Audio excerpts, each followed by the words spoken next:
great. That's a great podcast. Are you going to see how I look? We do need to also mention Tide Talk. That's another very key thing to mention. You cannot mention one without the other. Yes. Two great Rhode Island podcasts run by, again, fans that clearly know the game, care about their team as well. No surprise. They break down every game, by the way, basically play by play on those podcasts as well.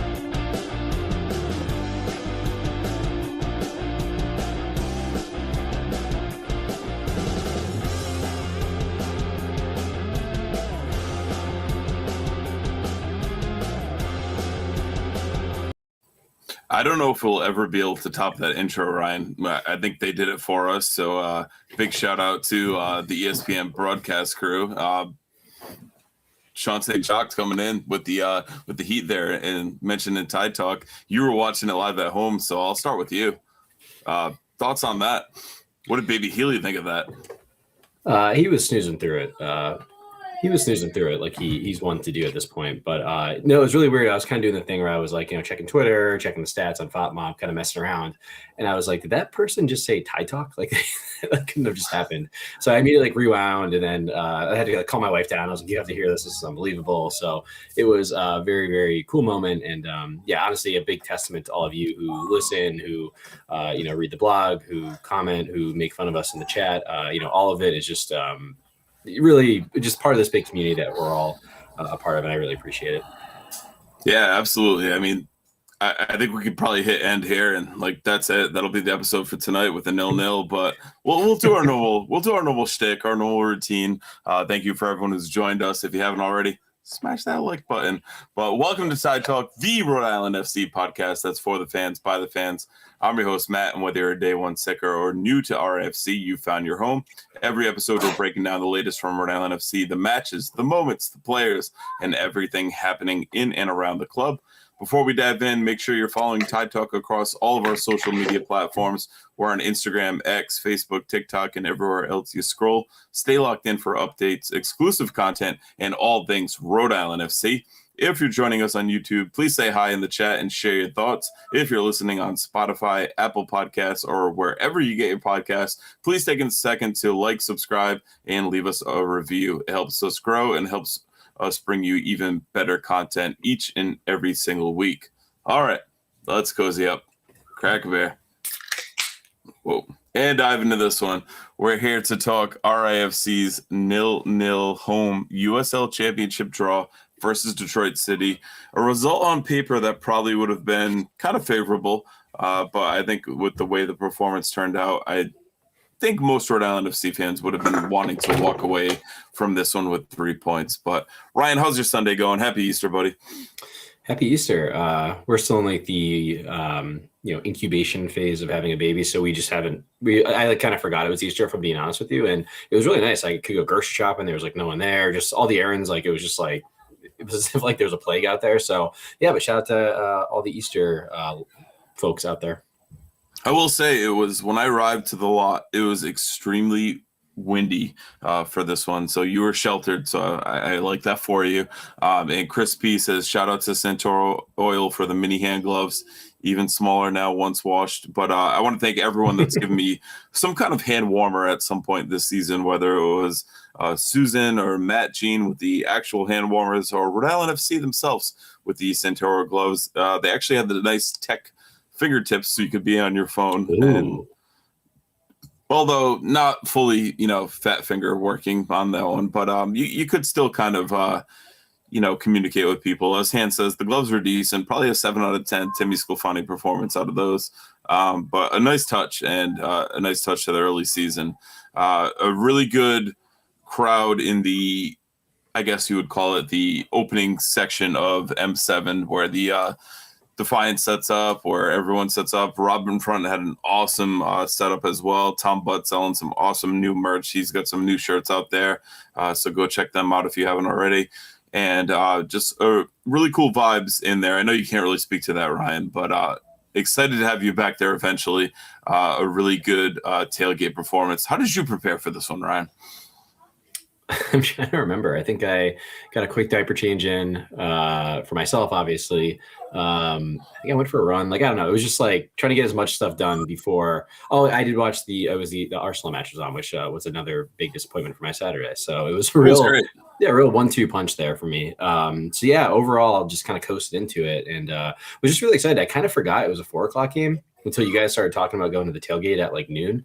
So that was like a pleasant surprise for me, expecting it to be at 7. Definitely a nicer touch with having the earlier games on these cold days and, kind of getting out before it gets a little too cold, if you will. Do you think Santora Oil was like really fingers crossed that it was going to be a shitty day out? Yeah, because it would have been better, I think, at the opener. So I think the original forecast about a week or two ago was like a 70-degree day for Saturday.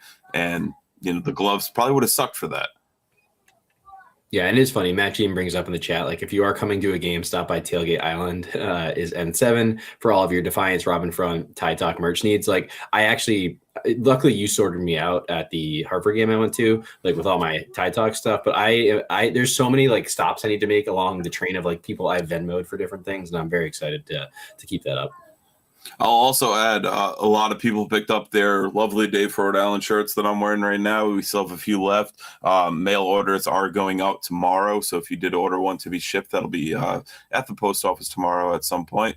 But there is some really cool RIFC adjacent merchandise going out right now, whether it's from us, whether it's from Robin Front, whether it's from Tom Butts. Like, there's some really cool stuff. We've got something else we're working on in the background that'll potentially be coming out. Ryan doesn't know because it was so long ago, but I didn't get the chance to brief my co-host pre-episode because he joined at his normal 2 minutes before podcast time. So I'll talk to him after that. And Tide Talk contributors after dark will be good. But we got some cool stuff planned. So make sure again you are following us on all the socials. You're following Robin Front. You're following Tom Butts. There's some awesome merch. Timmy says you can pry his Robin Front Adidas scarf off his cold dead body. I don't think it would take much based on how easy he gave his. I was gonna say his first season Defiance scarf up to some little kid, and I think he's regretting that decision every day of his life.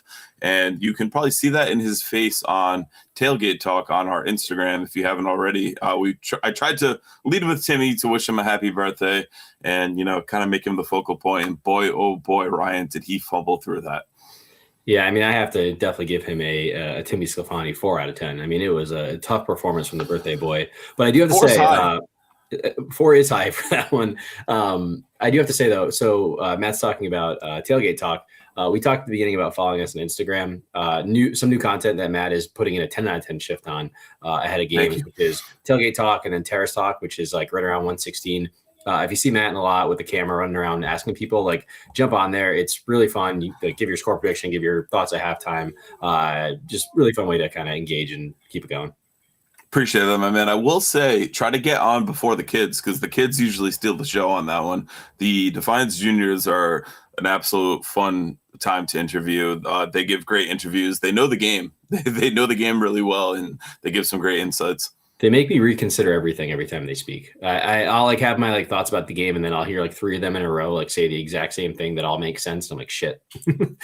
I'll also add for Terrace Talk, which is the halftime edition. I saw Chris Peterson in the chat right now, and I saw him pre-match inside the stadium, and he's like, when do you go around with the mic at halftime? I'm like, just come find me. And I found him. We had Chris Peterson on, the notorious Chris Peterson on Terrace Talk. So love everyone who it takes the time to talk on that. Pawtucket Jay is very reluctant after the first few times I had him on. Had to edit him out once, just to him. But, wow. It is fun. Just give your quick thoughts, quick share. It's a good time. And then people like watching those back. So I think it's a really fun bit that we've added this season.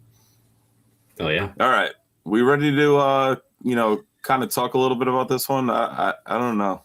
It's enough waffle.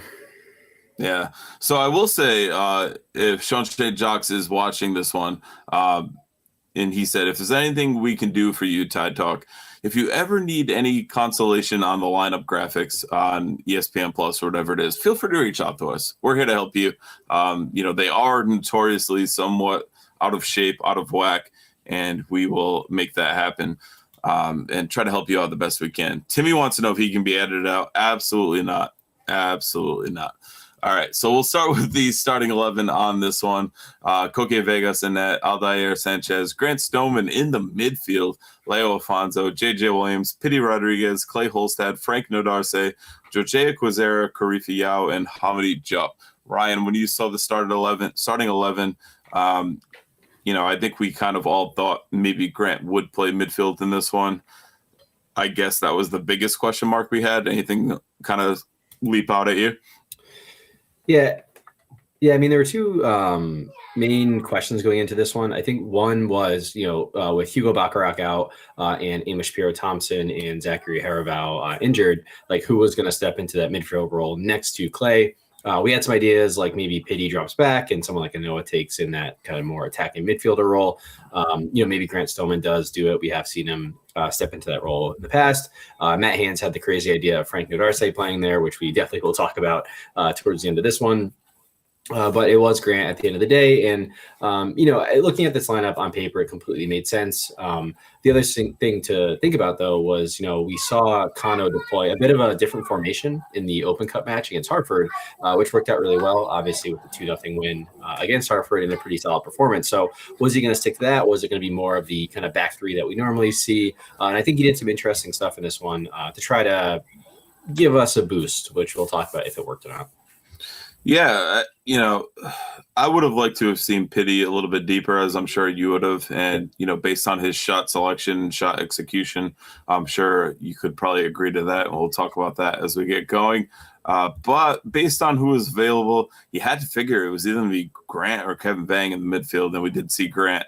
And we'll talk about Grant a little bit later on. But I think he did fine in the midfield in this one, as Sarah says in the chat, to be honest. And we'll get into it a little bit, but your early thoughts on this one and kind of how we looked early on. Yeah, and I will say one thing to your point there. I would have absolutely loved to see Kevin Vang start. It's kind of like one of those like reward the good performances situations. He, has shown up in every game that he's been able to play in this season. So I don't think it would have been crazy to give him at least a half to see if he could kind of step up to this level. But at the end of the day, like Grant, super seasoned professional. Again, we'll talk about his performance, but I don't hate the decision at all. In terms of the first half, I think it started off to me like pretty back and forth. I think the first thing I sent to all you guys was just like whistle, whistle, whistle, whistle, whistle, whistle, whistle. Like the game just never kind of got going at any point. Like there was no continuity with how much the ref was blowing it dead. So that to me is like the prevailing thought I had from that first half, as well as, the kind of a couple of chances that we saw, mostly from the Detroit ones that they just linger in my head because they were the scarier ones.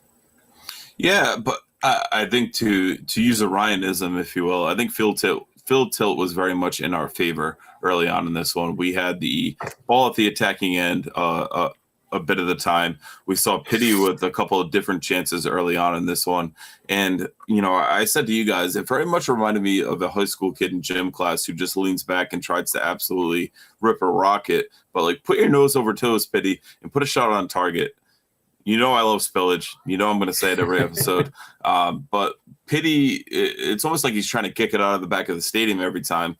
He needs to show a little bit of finesse because he gets himself into some really good spots, some really good positions, but cannot put his laces through the ball at the correct angle to even register a shot on target.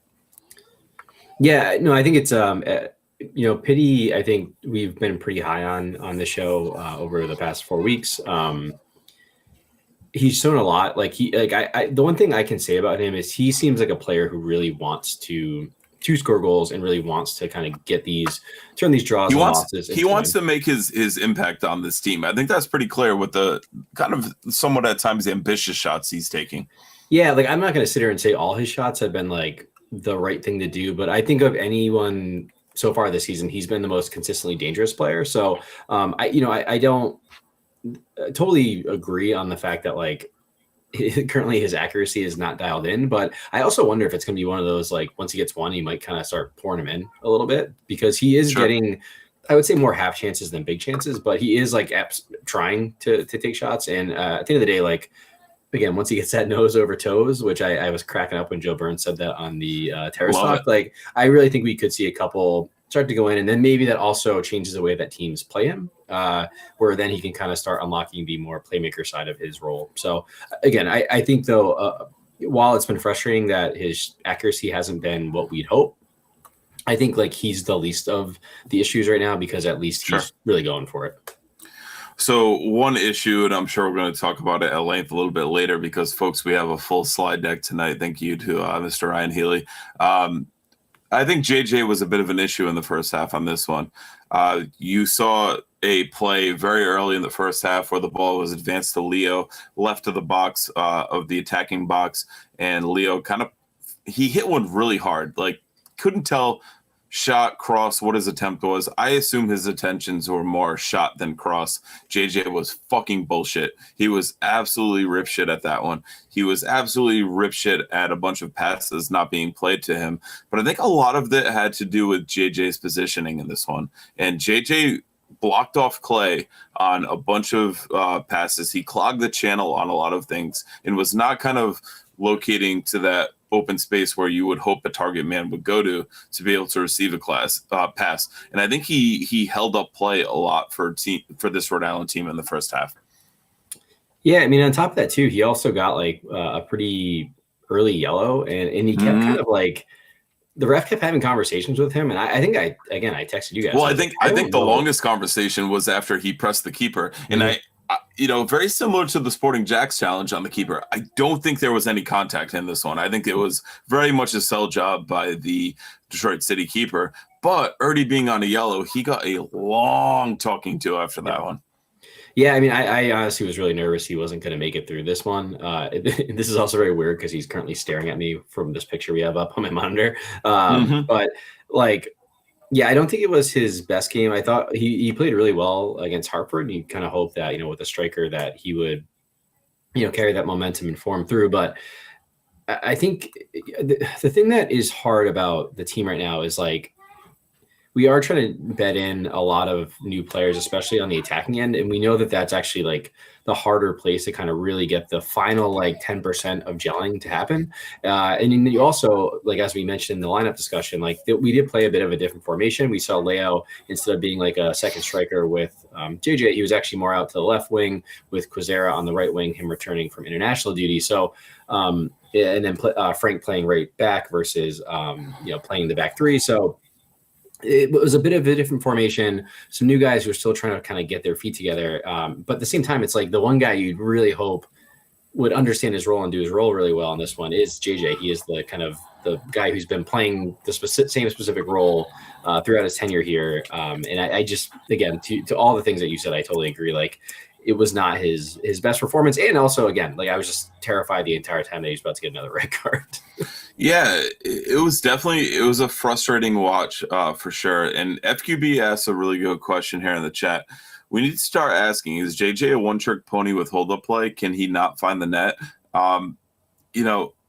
You've said it, and I won't try to bury your lead on this one, but like he needs the right player to play off him. And we, as a Tie Talk crew, I think have been pretty high on Leo to start.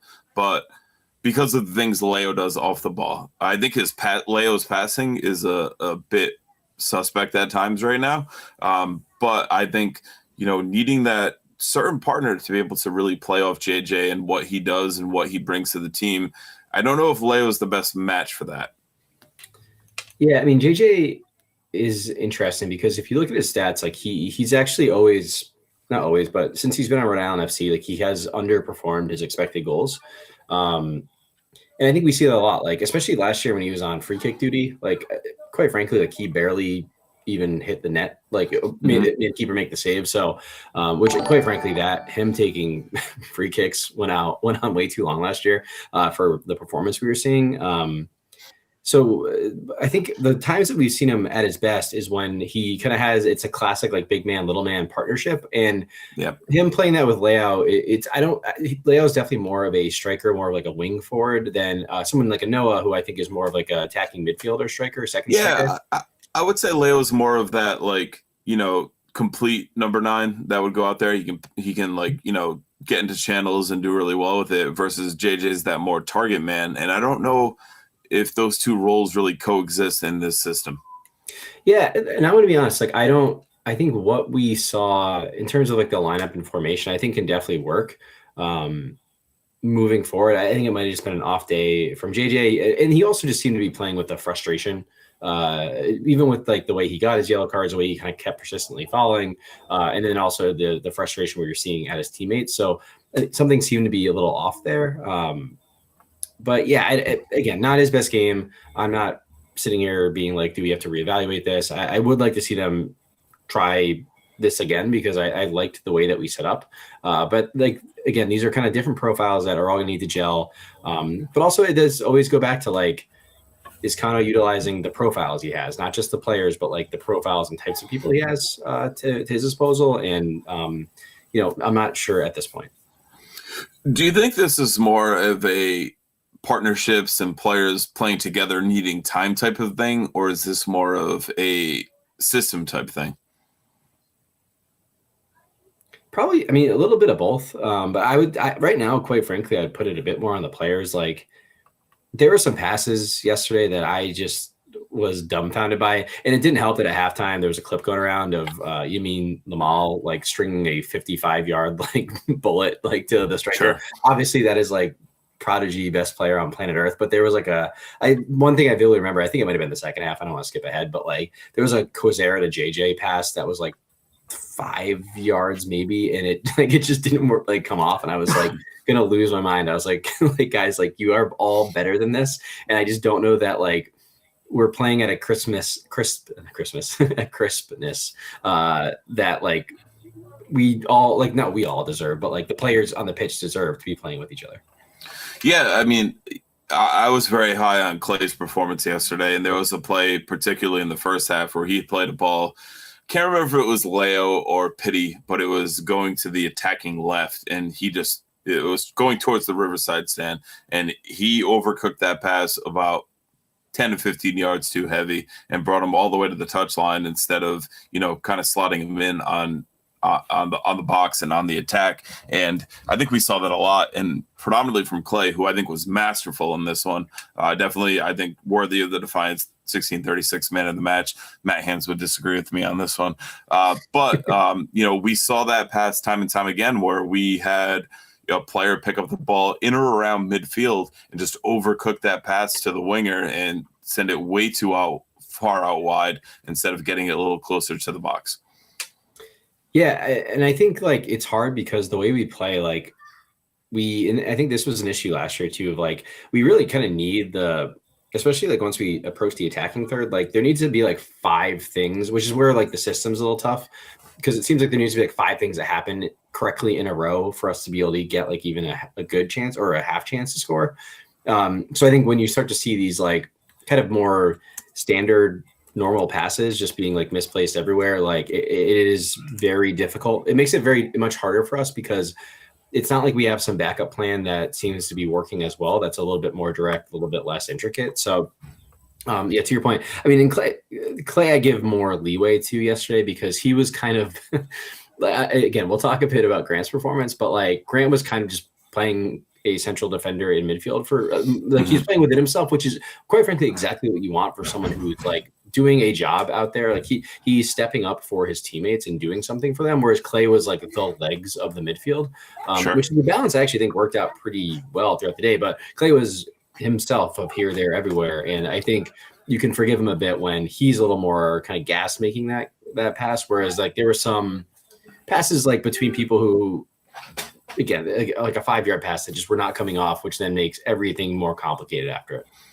Yeah, I think the biggest takeaway from the first half is I thought we had the better chances. I know FotMob and some other sites might say like it was not the big chances, but I think with the pity shots, the 2 pity shots, you would hope he would at least bury one of those, kind of based on his profile, based on where the shots were taken from. Yeah, see, I disagree. I do think like at halftime, if we were up 1-0, it would have been fair. But it wasn't like we were so much better that I was like, oh, this is yeah. Like I don't think any of the pity ones were big chances. I think they were like him willing it to try to happen. And like again, I do think at some point one of these are going to go in, but I don't know that any of them were like great opportunities.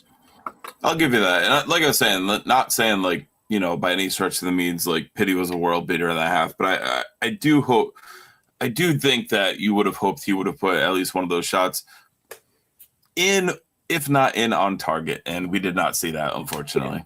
I think that is incredibly fair.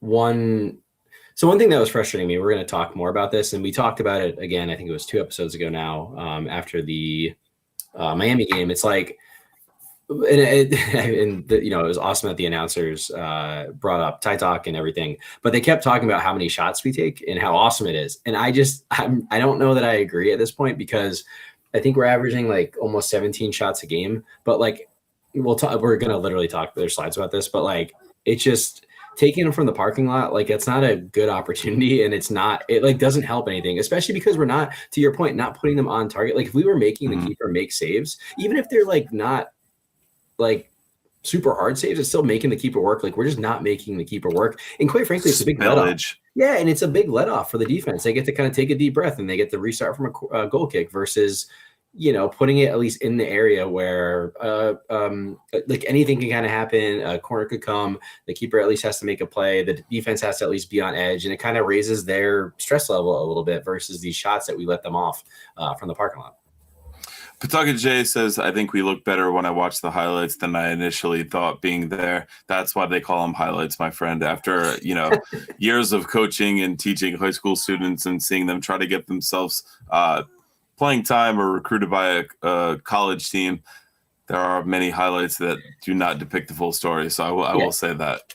Just like to put a pin on the first half, like, I do not think we played bad. I think we gave them the one opportunity, the one big chance they had.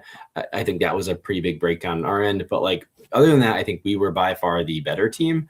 But I also don't know that there was like it was like so obvious we should have scored. So I think at halftime I was like a little frustrated, but also like, you know what? Fine performance. Second half, let's go. I like Joe Burns' quote on this to kind of end the first half talk. Our shots were like talking without saying anything. It was like a little Timmy funny hand gesture there. Kind of like this podcast, Yeah, I mean, we go on and on, but hey, people are listening. We love it. All right, so let's take a look at the first half stats.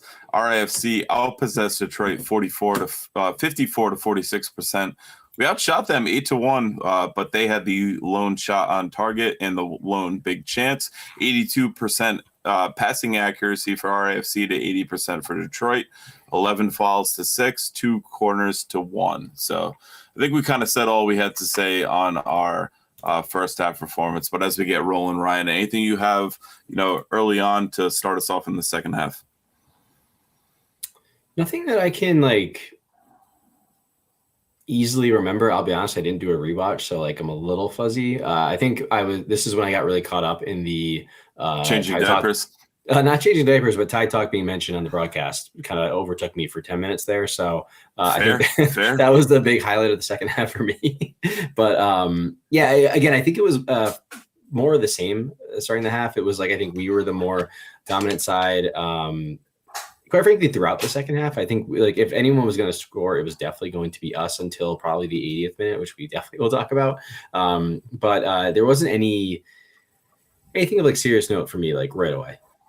Yeah, I think it was a little bit more of the same. I think Detroit had a little bit more of the ball early on in this one, as they were attacking at our end and at Koke. But I think a big point, and Derek brought it up a little earlier in the chat, so I did want to come back to this. Off topic, was I stroking out, or did the alarm system go off for a while during the game? It did. It was the 67th, 68th minute, I want to say. The fire alarm was clearly going off, and call it what you want. There was an article or multiple articles in local newspapers this week about fire details and coverage not being paid to the Pawtucket Fire Department during this one.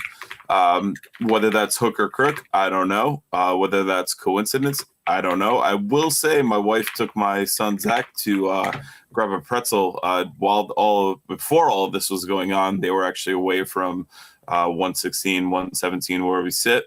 And she did hear an announcement, or I don't know if it was walkie chatter, that a heating element near a beer cart was overheating. So that was the on the boots, on the ground reporting of it. But, I kind of call maybe a little bit of shenanigans going on based on what we saw in the local news this week. And I'm sure that'll give some people in Florida some ammo on things to talk about. But I did find this bit very interesting. I mean, folks, that's the kind of boots on the ground reporting you just can't get anywhere else. That's what Tide Talk's all about. That's it. I mean, Matt Jean is saying it was burnt pizza in one of the grab and goes. So we've got a further clarification. So maybe that was close to a bear cart. I don't know. But the alarms did definitely go off, and play stopped a couple of times while the alarms were going off, and there was no mention gesture of it at all. It was very much like, hey, play on. It is what it is. It must be weird to be on the pitch because you're like, does that apply to me? Like, I'm in the middle of a game right now. Like, is there a fire exit that I have to be aware of? Like, I'd be concerned if I was a player, I'll be honest. I was ready to jump down and get to the midfield circle, assuming that was the safest place to be at the time. Do you think like the rubber pellets would protect you? Don't care. There's a river. There's a river nearby. I would say I would have been aiming for the river. It's kind of like the other guys where they're like aim for the bushes. I would have been aiming for the river. And Matt Jean says that the pizza quote is direct from stadium staff. So we've had Big Chicken Gate. Now we have Pizza Gate at Tidewater in year 2 of the stadium. Oh, Matt, before we keep going here, Derek in the chat has a very important question. Speaking of the pretzels, I've yet to brave that line. Are they that good? LOL. So Derek, go for it. I will say we partook in the pretzel bites yesterday, and they are a fan favorite of the Kerwin household. They are a staple. They are phenomenal, very, very good. I've heard people say that the pretzels this year were better than last season. I would say I cannot speak to the full pretzel yet this year, but I will say the bites were right on par with what we saw last season, and they are that good. I mean, Derek, I for the Hartford match was my first game I've been able to go to this year. I planned my entire eating day around having a pretzel and was promptly like absolutely devastated that it wasn't there. So I've been reminiscing about a pretzel from Central Bank Stadium for since October at this point, and I'm nervous about what happens if this kind of keeps extending. Like I went and got takeout after the game from a Tuxpan. We actually got the same takeout. Didn't coordinate it. I probably missed you by like 10 minutes too, which is absolutely wild. Yeah, phenomenal food. Matt's been recommending it to me forever. But there's a point where I was like about to get stuck in game day traffic, and like I knew all you guys were still there, and I was like, I wonder if they could get me a pretzel and I could drive by the stadium quick to snag it. So that is how much the pretzel is delicious. Dude, if you had told me that, I would have frisbeed a pretzel over the gate to you. If you pull up on Tap Street over that middle gate, like, no problem, done deal. I apologize for not being a good host of this podcast and not saying, like, Ryan, drive by at halftime and I'll toss you on. I apologize. Listen, I have never been in doubt that you or any of the Tide Talk crew would help that dream come true. It's just about execution at this point. On my end. Timmy says they need a second cart, and I couldn't agree more because you're obviously showing that there is a demand for the supply at the pretzel cart, and you moved it a little bit further back to let that line kind of bleed out a little bit further and not kind of congregate right at the main entrance gate there where Defiant 1636 comes in. Why not put one in that back terrace behind 116? You'd be printing money at that point. All of the sickos in 116. Matt Jean would be up there every 5 minutes, and pretzels galore would occur in the supporter section. It's actually for Matt Jean's health, I've been told. Really? They're worried about the amount of butter and carbs he would be consuming if the pretzel cart was in like very quick reach. But I want to be so clear. If there's anyone listening that can remotely make this happen, like, please let us know what we have to, like, what petition I need to sign, what like thing I have to do to help try to make a second pretzel stand happen. Because I think we just, as we're seeing, like there are people who are excited about a pretzel but are nervous to brave the line. I think it's just, we just got to make it happen. It's fair. Lines at Tidewater are definitely long. And Pawtucket J says, all I'm picturing is handing pretzel bites one by one through the fence. I would do that for you and Baby Healy, Ryan. I would feed him his first solid food for you. My wife and I actually were talking about it today. She was saying, like, what do you think his first food will be? His first solid food will be. And I was like, it's been known for a while now. It's going to be a pretzel at Bank Stadium. Again, reporting on all the big issues here on This is how good the second half was, guys.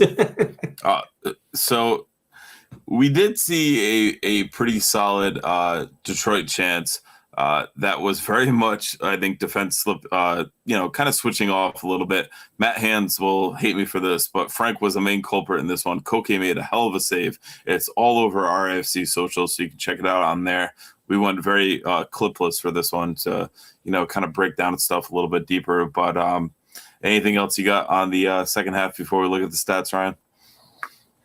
Yeah, I mean, so a couple of things. Like one, so I would say we had a couple chances that I would say of the two teams, like I think we were the better team the second half, but I think they had the more like, oh shit moments. Yes. The one that you just brought up. So I want to be so clear that I think Frank had a very good game. I think he played very Matt well. Hands wants everyone to know that Joe had a worse error. But Haven't even mentioned it yet. I want to say, like, I think Frank was fantastic. I like this whole him at right back thing. I thought he was awesome. It was one of the sillier things I've ever seen a professional soccer player do. Like, because like when it happened on the broadcast and like both the announcers were like, that's a live ball. And I was like, there's no way. And then they cut to him just like kicking the ball. And I was like, what in the world were you doing? I don't even know what the plan was. I don't know. Like Nope. Genuinely cannot explain it. Shout to Koke for the unbelievable save on that one. And then, so like, I think this was a much better defensive performance in general, but the last 10 minutes were the most unserious. Like it was all the unseriousness that we've been talking about this year, like packaged into 10 to, I don't know how much stoppage time there was. And for a player that I absolutely love, I think he's one of the better players on this entire roster, Hamidi Diop. He has this like thing with him where he's extremely talented, but then I almost think he like thinks like, I think it's just like so ingrained in him. Like last year, I remember bringing up after the Pittsburgh game, like being at Pittsburgh, I remember it so vividly. Like he'll sometimes make like a square pass across like at the halfway line, like across the center mid, which you just like cannot be doing. And I was saying, like, I really hope this offseason, that's like the number one thing I want him to work on. And boy, oh boy, yesterday was he again, only the last 10 minutes, like making some just insane passing decisions, like from a place of probably trying to really drive a win forward, but he really almost gave it away like multiple times at the end. So, yeah, just like really poor execution, honestly, from both teams in the offensive end, and then some really crazy defensive mistakes from around FC. For sure. I think we also saw, and to steal another Ryanism for this one, some tactical fuckery going on in this one, and specifically with these substitutes. The subs are outrageous. Yeah, we definitely have to spend some time on this. We saw Noah come on for pity in the 62nd minute, and then we also saw Dwayne come on in the 71st minute, and we saw Nick Scardina come on in the 78th minute. And this made the lineup look like, I don't even know. I don't even know how I would like plug and place 11 players in a tactical sheet on this one. But I thought the substitutes were very questionable at best. I thought Dwayne coming on was like, all right, at least we're throwing on someone to like attack and look to go for it. But like what we saw and, in that last 20 minutes per se, I would say the last 10 more specifically was very much a team that was switched off and was very content to see the final whistle go and see this match end 0-0. Which is really frustrating because we have seen this season, like end of games have been issues for us. So the fact that like another game and I would say there was like the extenuating circumstance of us. We had a pretty light bench yesterday in general, I think, especially like, again, midfield, like we literally had, I think Kevin Ving as the only recognized midfielder on the bench. But I've been critical of Kano in this in the past, like his subs. I think the issue that happens sometimes is like, it's not just like a 1-for-1 sub a lot, which to be clear, it's okay to kind of tweak and change things. But at the end, it seemed like it was just a group of 11 guys who maybe 5 of them knew where they were supposed to be. I mean, you had Georgiak was there playing like a out and out left back. Like he was like with the center backs at points. You had Frank Darcy in midfield, which was wild. I was genuinely more mad about that from a Matt Hands was right versus like I thought Frank was like the 10th player like potentially going to play midfield, and the fact that he was actually second like just really ruined my day. Not for anything about Frank's performance or what I thought he would do in midfield, but I just was so pissed Matt Hands was right. Yeah, it was messy, and then it also just didn't create any additional, like, I think we had a little bit more of the pressure in the ball, but like it didn't create any more opportunities for us. And then the other end, it just kind of like really fucked us at the back. Sorry if you're listening with kids. It's tough because like at the end of the day, like we all are dying for this team to get 3 points, not just one. And obviously Kano and Co are in the same boat. So you can't like blame them for going for it, especially in the home crowd. It was pretty packed there. It looked like on TV. So I get it, but it like really got sketchy at the end. I will say definitely the best crowd of the season to date. And, you know, outside of the win, not a horrible day, but like, boy, oh boy, were those last 10 minutes tough to watch. Like I said, very much seemed this team was very content, very happy with seeing out a 0-0. And the problem with that in playing not to concede a goal versus playing to achieve a goal or score a goal is the fact that you're probably going to give one up or give up some good chances. And we saw 2 very good chances for Detroit City near the tail end of that one. So was definitely tough to watch. There was a really good chat comment, and of course I'm going to lose it in the scroll right now. But I know it wasn't from Matt Hands because he's having a nightmare in the chat. It was not. Old Man XO 1721. I may have accidentally eaten a cup and a half of pretzels bites myself. No regrets. Hey, I feel you because I have 2 little kids that go to the game, and you know we get 2 cups, and I usually can kind of pick from both. So I'm usually right around that same ballpark myself. I will say one of the highlights for me for this game, especially being goalless, was right when we walked up to the rail. The side judge came over and did like his pregame net check, and Graham and Zach immediately started heckling him. You're horrible, Lino. Come on, blah blah blah. And I just looked at Matt Jean. We both just died laughing in the moment. So the junior hooliganism was at an all-time peak for sure. Yeah, and I want to be clear, Old Man XO, I have had 2 pretzels in one game before, so do not feel bad. I don't think you're feeling bad, but don't feel bad. Get a nice backhand. It's okay. All right. We'll look at final stats for this one. Expected goals, Rhode Island, 0.98, almost that full goal. Detroit, 0.65. RIFC was had the possession share with 53%. We outshot Detroit 14-4. 2 shots on target for Rhode Island, 1 shot for Detroit. Detroit did have the 1 big chance to 0 for RIFC and 78% pass accuracy for both teams. We committed 15 fouls to their 13, 3 corners to their 2. Any other big picture talking points we missed in this one, Ryan? So one thing I thought was strange with the 3 corners, we didn't do the same routine we did against Hartford. It was all back post. Which that was like really disappointing. I actually like went back and rewound it to be like, wait, are we just not doing that? It worked really well. So would really love to know why that happened. And then just for some depressing news, this is since Centerville Bank Stadium opened. Stank might be right. Stank is right.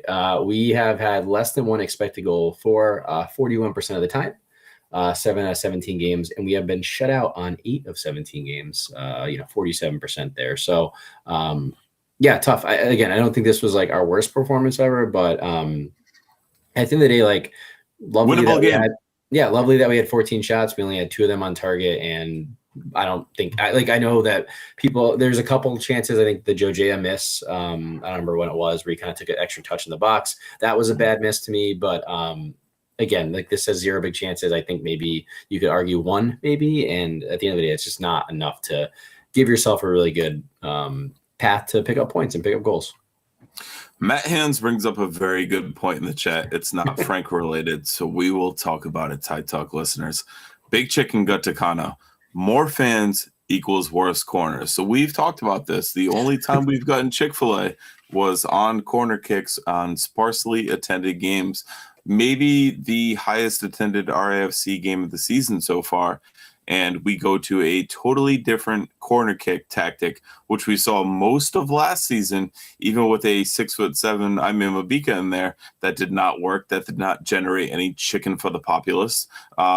Could this be another big chicken moment in RIFC lore? I want to be honest. We've been really trying to pull the pieces together on this case for a while now. It's been hard. It's a lot of smoke and mirrors. A lot of tough tales to track.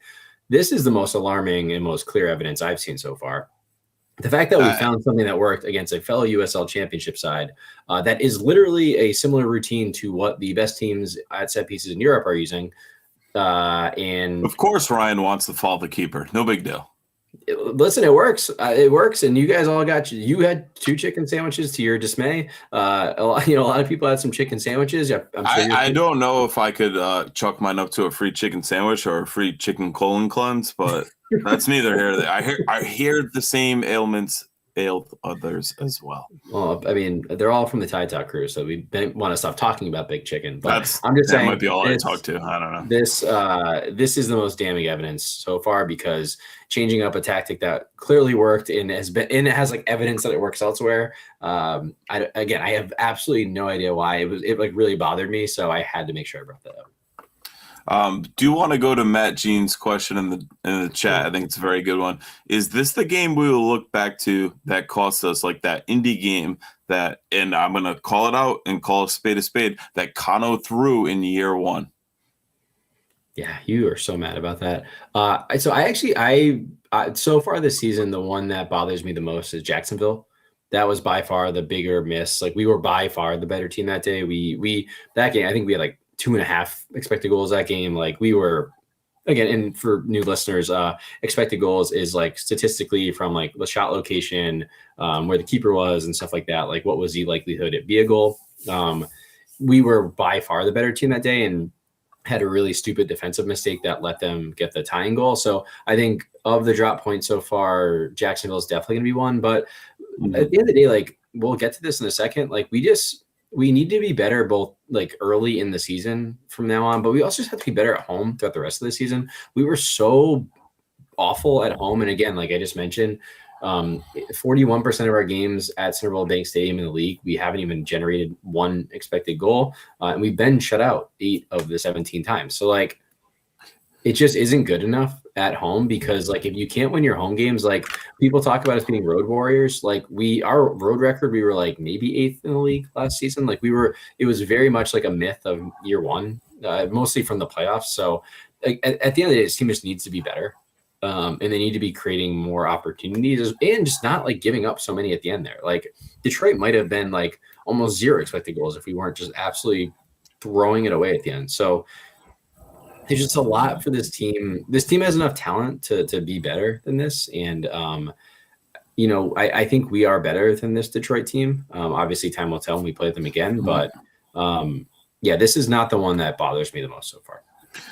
Let's read a quote from Timmy Sclafani's player ratings that Robin Front shared on the Instagram story too, which I think was absolutely telling. The faithful home fans are sent back to the parking lot, having seen the team held scoreless for the 8th time since the stadium opened in May 2025. That is a pretty alarming stat, Ryan. Yeah, 8 out of 17 is nuts. It is genuinely nuts. And I actually know whose fault this might be. Some of my friends, they came with us to a game last season. I think they went to 2 last season, and then this one, I don't think they've ever seen Rhode Island FC score a goal, which is really awesome for trying to get your friends to come back to games, is to continue to see them not score any goals. I will say one more bit on Big Chicken.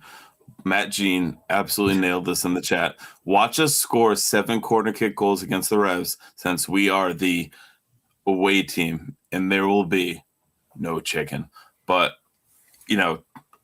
continuing on with the trend, disturbing, just about half of the games at Tidewater, no goals scored for this Rhode Island FC team. This new stadium was supposed to be such a big thing, such a big, I won't say the F word that I immediately thought of, but a place of solitude for this team.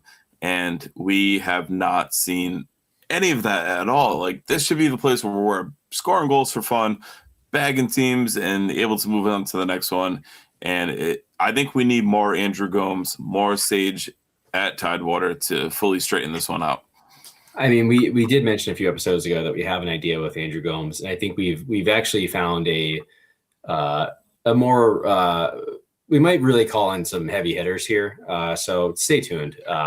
Tide Talk again is on the case both on the jersey level and on the kit level, but yeah, I mean the problem is like I totally agree with everything you're saying about how like Centerville Bank Stadium needs to be a place that teams are afraid to come, but also like, and I'll also add, it's not okay to say this comment that I pulled up in the chat. It's not okay to say that word. It is absolutely not. No, I'm not going to say it. The thing I'm going to say though, the issue is like, it's not like we're also great on the road either. Like, so it's not like we're just not playing well anywhere is like the biggest issue besides the Open Cup against like amateur teams or heavily rotated teams at this point. So at this point, I don't even care if it's home or away that we start really picking up points. It's just like we got to start picking up points.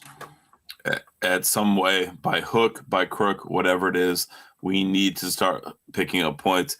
I will add, if you go on to Rhode Island FC socials, maybe particularly Instagram, there is some heat being directed at the head coach and GM for this one, and it did pick up a lot of likes compared to just some robots yelling into the void on Twitter. But you can go check that out for your own, dealing. It'll be interesting to see how that does play out for the rest of the season. But we'll switch gears a little bit, and we'll share some of your thoughts with RIFC in 3. Also left it up to good, better, best, or good, bad, ugly. Dealer's choice for this one based on kind of how you felt with that draw and, the way it stood. We'll start, as we always do, in the Defiant 1636 Discord with Scott from Wales. RIFC in 3, should have got 3. Sam D9 added RIFC in 3, cross the ball, ? I think that was specifically speaking to that Leo chance wide on the left and, potentially putting JJ in there. Catherine added good, no red cards. Bad, no goals either. Ugly, no league wins. That is still astonishing. Ryan, would you have thought we would have picked up a league win by this point? I mean, I thought we would have picked one up against the never ever played before team Jacksonville game 1. So yeah, I definitely would have thought we would have beaten that. I thought we would have won in Miami. I would have thought we would have won today. So I am, if you can't tell, an optimist with this team. But yeah, definitely would have thought we won. But yeah, as Timmy said, guys, the good news is we doubled our point total this game. So wild. It's disturbing. Back to the Discord. Andrew Milko, good. We look close. Bad, not close enough. Ugly, more wind. RFC in 3 must get warmer. Our friend Leo had good, keeping a clean sheet in the league. Bad, inability to get a truly challenging shot on goal with all of our offensive pressure and shots. And I will say, I thought the press looked really good in this one. It gave Detroit trouble trying to play out the back at times. And as ugly was wastefulness in possession and limited offensive movement off the ball. RAFC in 3, rough standing start. Question for the podcast from Leo. What could be the cause for our players ending up awkwardly on top of one another so frequently when we're in possession? We saw it frequently last season, especially with Jose and Aldair both on the left and Maxi when he was playing higher while JJ was hurt. For some reason, it feels like it showed up more today than it has all season. Ryan, I kind of hinted at this one in my opening in JJ. I thought JJ really clogged some channels and really gave some, hard passing lanes for this one. Any other things you see for kind of, our players being right on top of one another tactically in possession and kind of clogging those lanes and looking to attack? Well, we talked about it. I think it was last episode. I did that little video thing. Those videos with the slides. We just have a really weird use of space with this team. Like there's a lot of times we're right on top of each other, but then there's also times you'll see someone with just nobody to pass to. And we'll also be there's another weird thing that keeps happening and I was actually telling my wife and my son this, I gotta start training them young. There's a lot of times that something I think this team does, and I think some of the criticism for JJ actually comes to this. It's like our players almost hide behind the other team in a way. It's not literally hiding, but the term that I have heard people they buried themselves behind the line. Yeah, and it's just like you need to make the run in front of the opponent to show yourself, to have the courage to step in front of your guy, to show yourself for the ball, to make the play.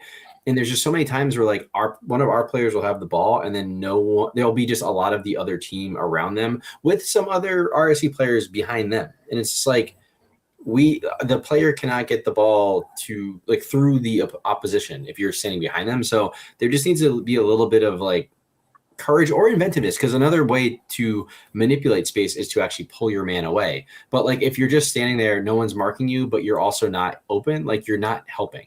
So there's some really weird stuff with space. Leo, you're totally spot on. I don't have like a good way to like quantify it at this point, but it is very strange. And it probably, I mean, quite frankly, it doesn't help that a lot of these guys have like Clay last season basically never played center mid, and now he's back in center mid, and a lot of these partnerships are like redeveloping, and like the game we talk a lot about positional play, which positional play, that's like it's very structured style where like people need to own certain spaces and you kind of rotate and move through that, versus what's called relational play, which is all about like how you interact with each other. And like there's just a missing piece of the relational side of like these players are not understanding what each other's are like they're like the movement of each other, like what spaces they need to be occupying for the other person to give themselves the advantage.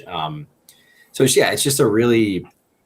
honestly really just frustrating to watch, because I just feel like I have seen a lot of these players do this significantly better, like especially the players who have been here since year one. I've seen especially the year one crew have played soccer significantly better than we've seen. That first year, like it wasn't, I know some people think it might have been a bit of a fluke run. Like I don't think it was super fluky. Like we were always a team that had good underlying metrics and were really tough to play against. And to watch that all like fade away in year two and then continue year three, like so far, like I think we've played a bit better this year, but like there is nothing that is showing like this is a high level team that should be competing for the championship this year.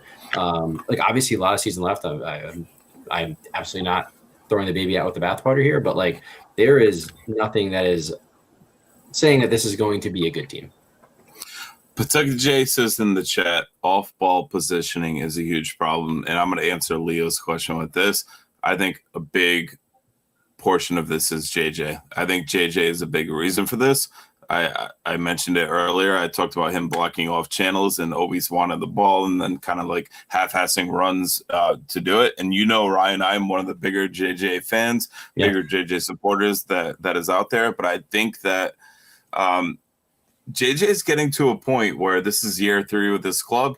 You can look back to a Kaylor Hodges tweet from, I believe it was 2023, that I think Matt Hans shared with us earlier today, how JJ should be challenging for an MLS starting striker spot based on his profile, based on the way he plays. But like, this is shit or get off the pot time for JJ, at least for me. This is like he under, kind of having a whole team constructed around him. There's no excuse for him not being, a challenger for the Golden Boot in the USL Championship, but he continues to not be available, whether from injury or for suspension. And I think his kind of play the rest of the season is going to dictate how high this RIFC team can climb the table or potentially stay near the bottom where they currently are. Yeah, I mean, he's one of the veterans of this team. He's one of the leaders of this team. He's one of the October 24 was the tweet. Yeah, kind of one of the higher profile signings on this team, and I'm assuming one of the better paid players of this team. Like he is, like I mean, they say on the broadcast a lot, like he's one of the talismans of this team, and I don't know that his output has matched that so far. But at the same time, I don't think anyone on offense's output has matched that, except for Noah's kind of won his Golden Playmaker season. So, yeah, I just think this is where it's hard, because it's like, how much do you blame individuals versus how much do you blame the system? Because like, while JJ hasn't looked good, especially for the past year, like no one has looked good on offense for the past year. So I really struggle at this point to pull the two apart, because like we are seeing everybody underperform on the offensive end. And I don't, it's hard to single people out, but at the same time, it's like, if someone's going to get us going, it needs to be someone like JJ Williams. So for sure. Back to the Discord. Chad M is good. Was great job keeping their offense in check. Bad was our offense not clicking yet. Ugly pities field goal shots. RIFC in 3, we got 1. Taras had good clean sheet. Bad, we didn't score. Ugly third straight year with a slow and disappointing start. March Madness is leaking into April for sure. RIFC in 3, bad start continues. We also had in the Defiance Discord, Dave Audette with good defense is legit. Bad finishing, in parentheses, again. Ugly, another game we should have won. RIFC in 3, finish your chances. Joe Burns, RIFC in 3 was nose over toes. Love it. I think that's going to be the episode title for this one, Ryan. You good with that? I love it. It's very funny. Love it. No free chicken was his other RIFC in 3. So thank you to everyone who wrote in on the Defiance Discord. We'll switch gears a little bit to Instagram, where we had Booth Hill Brewing, RIFC in 3. Need to finish. We all see the talent. They had more shots on target, possession, corners, overall offensive and defensive control of this game. But in what has become a recurring theme this season, plenty of shots, just can't put the ball in the net at key moments. The offense seems like they are thinking too much. Passes are being made or received a split second late, which has killed chances or shots. Those passes go wide or high or are blocked because of the timing. The team should not have a measly 2 points through 4 league games. They have to start getting W's. His good was team effort and aggressive play. Bad 14 shots, 0 goals. Ugly garbage weather, and RIFC sits in 12th place in the East. The legendary 006 had no offense with so much talent as his take for that one. On Facebook, we had Chris Frappier with could have easily been a 1-0 RIFC win. We also had, that was it for Facebook. And heading over to Twitter, sorry, my tabs got all messed up on me on this one. But we did have a few on Twitter, so let me pull that up 1 second. We had Tyler Hatch with RIFC in 3, alarm-induced performance anxiety. And he said he hyphenated alarm-induced and said it's hyphenated, so it counts. Good, 2 clean sheets in 1 week. Bad, wasting chances is becoming a theme for the 2026 season. Ugly, another USL referee making themselves the center of attention and disrupting the flow of the game. That was tough. Like, he was all about blowing the whistle. Reminded me of a few Rhode Island interscholastic league high school basketball referees that I could talk about at length. Well, the weird thing too is he also, like, he blew the whistle out, but he also gave out like no cards. It was a very weird performance. He just wanted to talk. There's a point. He wanted to talk. Yeah, there are points where he actually was like bringing out the card and put it back. It was very, very, very strange. He made a lot of weird hand gestures too, like over his head and shit was going on, but nobody knew what was really going on. So maybe we can do a little short with Joe Burns to break down some of those comments. Referee in sign language. That's it. We also had on Twitter, FQB, not good enough. He is risen. Happy Easter. Good, we dominated the game for the most part. Bad, we didn't get the result that seemed deserving.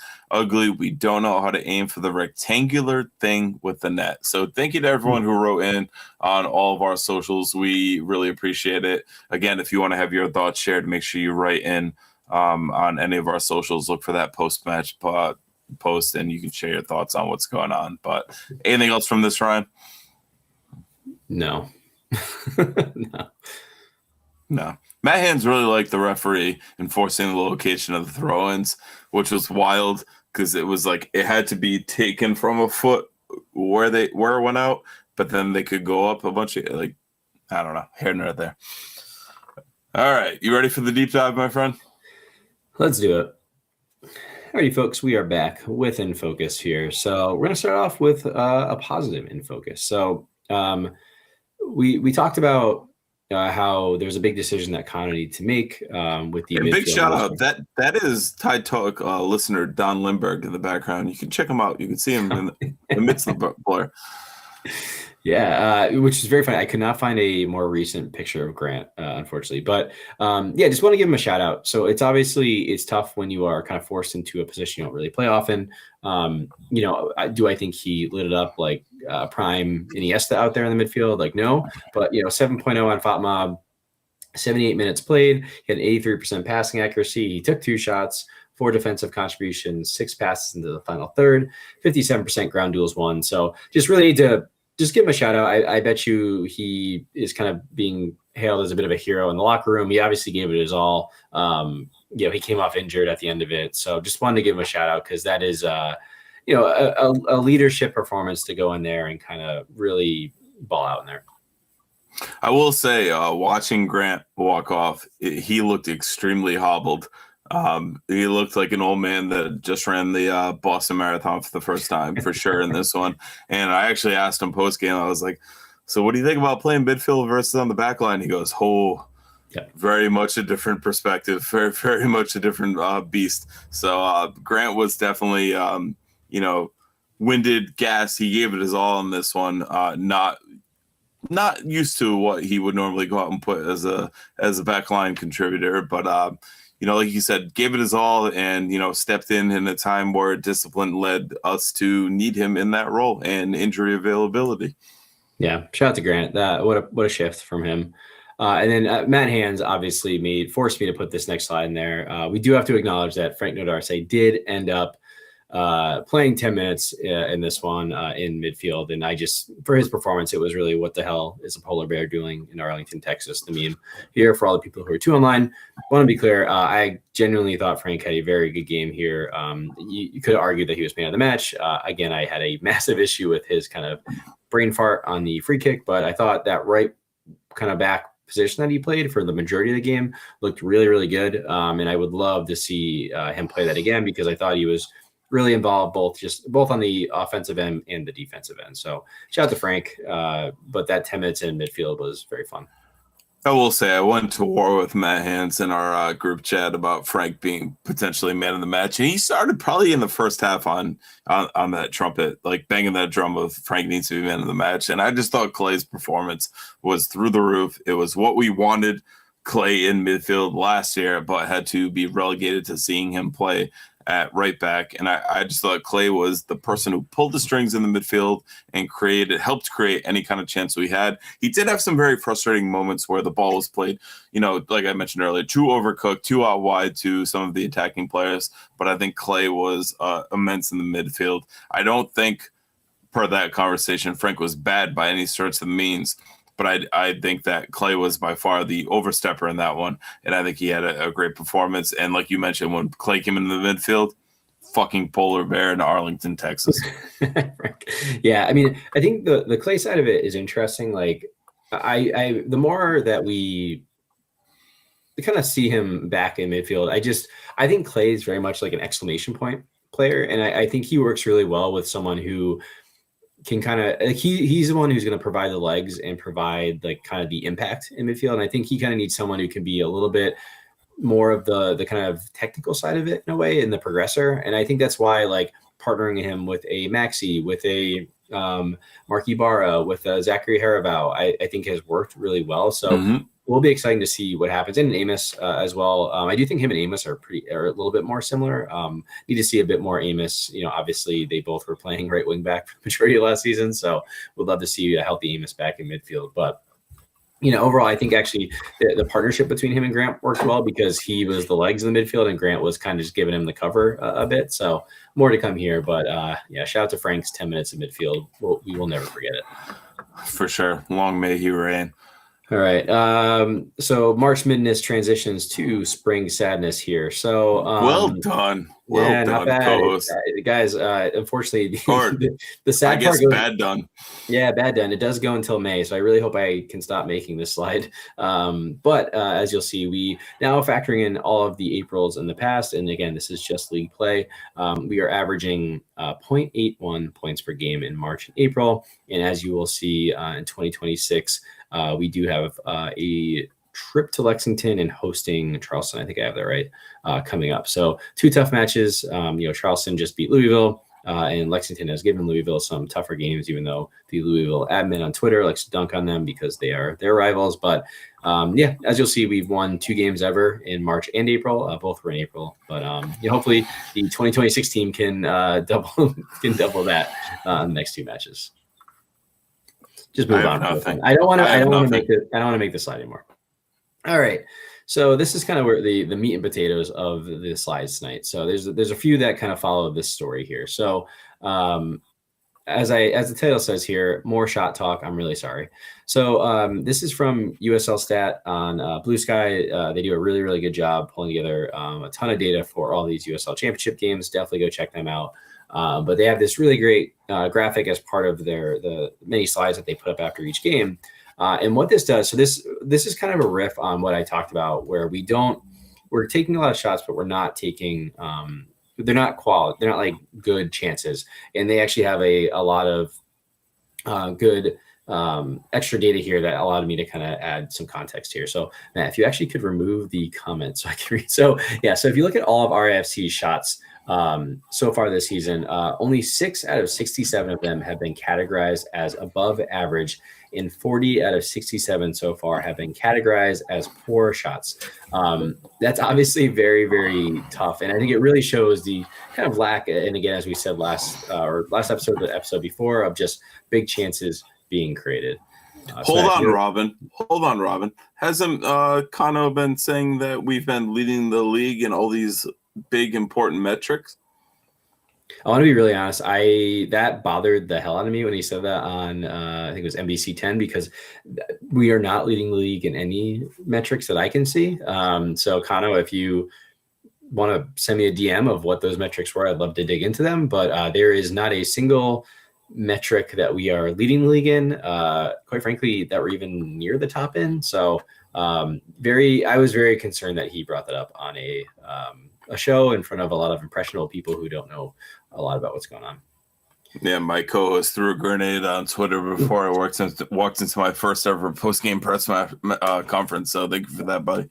Luckily, you gave some smiles for that one. But so if you go to the next slide. So we talk about these shots. It really comes back. And this is actually something I was trying to figure out how to show last year. I did a blog on it on the site and then figured it out today. So I think one thing that is a big issue with this team is we really kind of only play through the wings. And as you'll see here, this is a touch map through the entire season with defense being on the left and offense being on the right. And I'm so sorry if you are a podcast listener, this is very visual, but and if you're on YouTube, you can see that lovely arrow that sends you in the direction where we're going. Yeah, so basically we're attacking 116. If you are familiar with Centerville Bank Stadium. So, which is where the Defiance is. So you'll see that there's a huge pocket on the left, and that makes sense. We've been very left side biased with the likes of Jose Quezera, Aldair Sanchez, and like Leo Afonso playing over there. But you'll see in the middle of the pitch, there's just not a lot of touches coming through the middle. And then you'll see it really gets sparse up top. Being sparse up top and a overall touch map makes total sense. Most of the game is played kind of in the middle third of the pitch. But Matt, if you go to the next slide, the part that scares me the most is when you only look at touches in the attacking third, you will see that there still is like a hole literally right at the D of the top of the box, and we're just not getting a lot of touches kind of in that really dangerous area. Most of it again is goaling all the way out to the wings. It just isn't. We're not playing in the most dangerous area.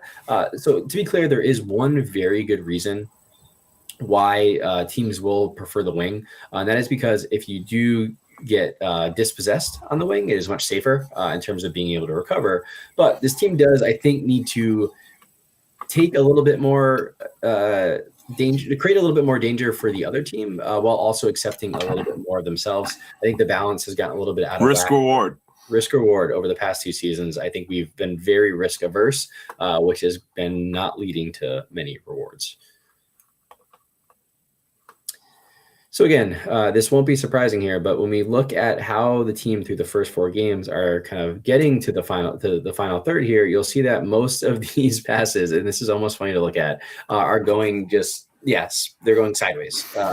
We just are. It's almost as if someone put a dome over kind of the middle third of the pitch. We are only progressing the ball through the thirds. And look at that last one. Look at that one from the Detroit game. Like, it reminds me of I believe it was on CBS, the Stephen King novel Under the Dome, as you alluded to. Mm-hmm. It's like there is a fucking lid there, and we are just not passing that ball into the attacking area. Which is where I think your commentary about JJ earlier makes a lot of sense, because like the focal point of the offense in the center is usually JJ, where and the other thing that's interesting about this too is like we're playing with a attacking midfielder this season, which is a little bit different. And like those are two centrally located people who both have, I would say, the better ball skills on this team. Like JJ's a very good ball passer.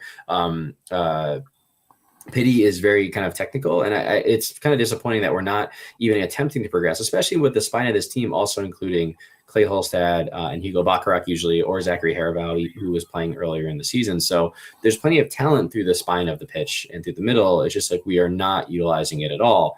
The other scary thing, which there's no slide for this, is I find that when we're getting it out to the wings, the benefit of that usually is then you can get your like winger 1v1 to then beat their man and put something in. But we're also, as you'll see in the next slide, not really doing that either. Like we're not, like I don't have a dribbling stat, but like you'll see the way that we're passing it in the final third, it's only coming through the wings. There's almost nothing coming through the middle here. And what's an issue here is like this leads to just a lot of crosses. And I think we saw that a lot last game of just like you just kind of hoof it into the box and hope. But at the end of the day, like crossing accuracy is about 24% every year, where at least our final third passing accuracy is like 65%. So like it's just like we're taking risk, we're taking less, we're taking passes that are just less likely to come off, and then they're also just taking a lot of shots from outside the box. So far, 40% of our shots have been from outside the box this season, which is just has you're shooting. It's like a 3-pointer in basketball, right? You're shooting from farther away. It just has a less likelihood to go in because there's more people it has to go through. It has to beat a usually pretty large and talented keeper in this league, and it's just harder to get the ball in the net. The other one thing too on this that like you can't like it's hard to quantify, but I did find that year one of our kind of key ways that we were scoring goals was cutbacks.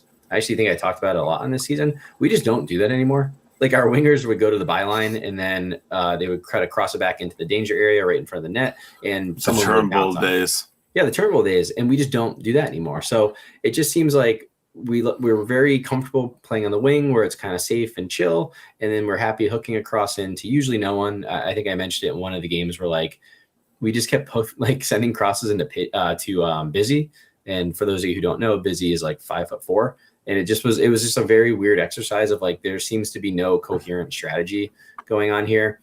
So there's just again there's just something missing in terms of this team attacking through the middle and creating those really, really dangerous chances for us to score. Ryan, Matt Hands wants to know, are we not passing the ball quickly enough in the attacking third, or like being too slow would give the opposition more time to cover the central areas? Like, what do you think is the problem with this? Yeah, I mean, it's just like as you saw in the slide before this, like the first pass is always out to the wing, and we just won't.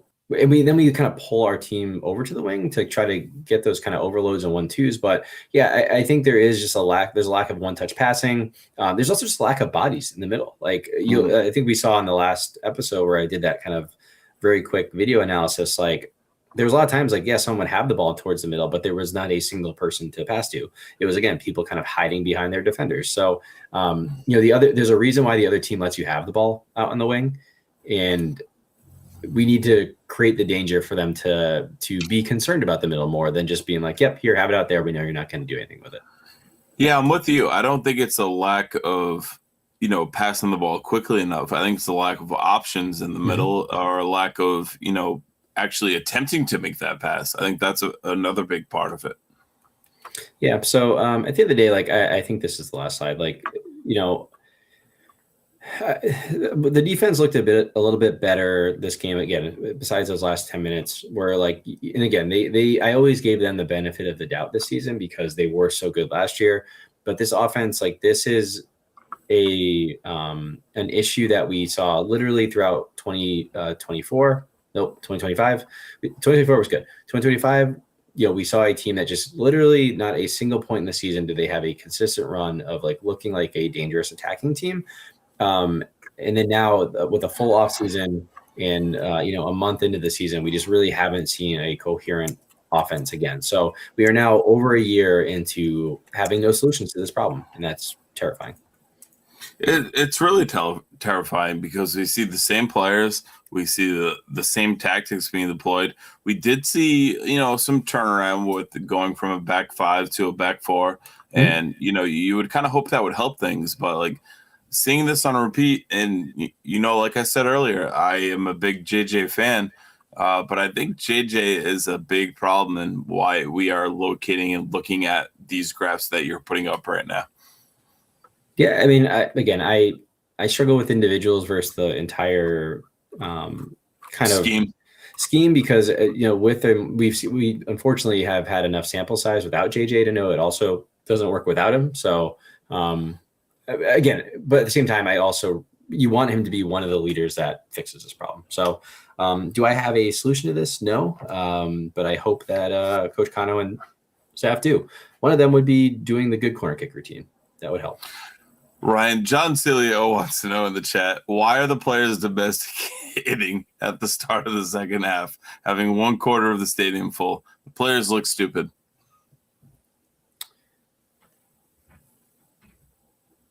So the players are domesticating. Is he defecating? I think it is demonstrating. Oh, okay. So for those of you who don't know, who I've seen either on the broadcast or in the stadium, the players before each half have been doing a demonstration to support the USL Players Association in their fight for fair standards. Support your local footballer. All right, I'm back. All right. It's up a timeout. That's it. Score predictions in the chat. Timmy's got a 1-1. We're going to Lexington. While people get theirs in the chat, I'll start with you, Ryan. What do you think what's your score prediction for this RIFC trip to Lexington? Man. I'm going to go 2-0 Lexington. Sorry. Sorry. Listen, it's hard to go from the sad slides to then an upbeat answer. I think everyone who's listened to this for a while knows that I am a massive Aaron Malloy fan. So I think Malloy could kind of run the show. Are you wearing an Aaron Malloy kit this weekend? I've never bought a Aaron Malloy kit across anything. I just really wanted RIFC to sign him. Okay. Sarah's got 1-0 RIFC. Andrew Quadros is the fellow doomer with 2-0 Lexington. Lower Deck's got 1-1. Pawtucket Jay's got 1-1. Nateski's got 2-1. Lower Deck also added Draw Kings, a term we need to totally abolish for sure. I'm gonna go 1-0. Sorry, Lower Deck. I just despise the Draw Kings. I'm gonna go 1-0 RFC. I think that I always go 2-1. That's usually my gut prediction. I'm going to go 1-0 from now on as my stock prediction because you got to hope the defense plays like it did against Detroit. You got to hope the press plays like it did against Detroit, and you can nick a goal somewhere by hook, by crook, whatever it is. 1-0. That's what I got. Could you go wake Zach up to ask him his prediction? Because that's the one I'm actually interested in. Yeah, stay tuned. Maybe we'll do a tailgate talk. Maybe we'll go to the guild. Maybe we'll figure that out. But we'll get it there for the away games. But I'm seeing a lot of Lexington are not actually good. Yeah, I mean, they looked really good against Louisville in that opener, but they've kind of fallen off since. They had a 1-1 draw versus Colorado last time out. They lost to Lou City 2-0. They lost to San Antonio 2-0. They beat Brooklyn 3-0. They beat Flower City Union, Timmy's other favorite team, 9-0. So, I think that if you kind of look at like who they played when they played them, it's kind of a mishmash. But at least they're scoring goals. I think that's the bigger takeaway on that one. Wouldn't that be awesome? Scoring goals? Yeah, I literally couldn't imagine at this point. I think scoring goals would be even more awesome than a shout out on an ESPN broadcast. I'll say that. I'll take that. Listen, we are team players here. We always will cash in the chips for RIFC performance over Tide Talk performance, folks. That's for sure. Absolutely. But Ryan, any final thoughts? Anything else you want to say before we wrap this one up? Yeah, no, I mean, it's again, after I just predicted us to lose and just did all those sad slides, This team, I think we are better than what we saw, especially at the worst of last year. Like, I want to be very clear. I don't think it is like all doom and gloom. My bigger issue is that these are lingering problems from last year. Like, I think that the feedback I have been seeing that drives me nuts is that it's still too early, small sample size, where I actually think there's an incredibly large sample size here of a problem.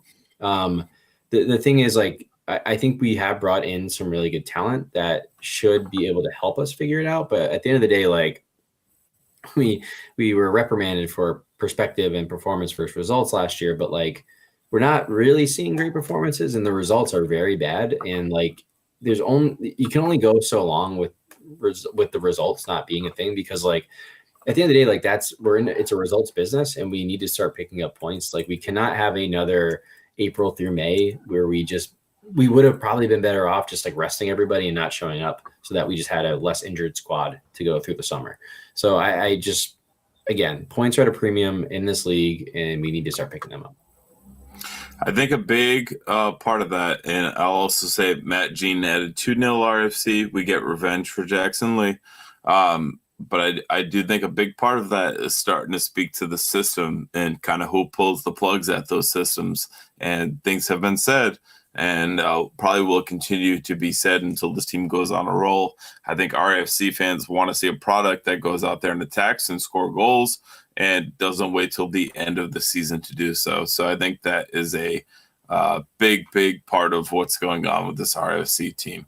But that'll wrap things up for this one. Remember, Tide Talk is more than just a podcast. You can find us on Twitter, Instagram, wherever you scroll for daily social media content. Click that link in this episode description to follow all of our accounts. I've been your host, Matt from Orion. Thanks again for joining. We'll see you next time. And as always, up the tide. Up the tide.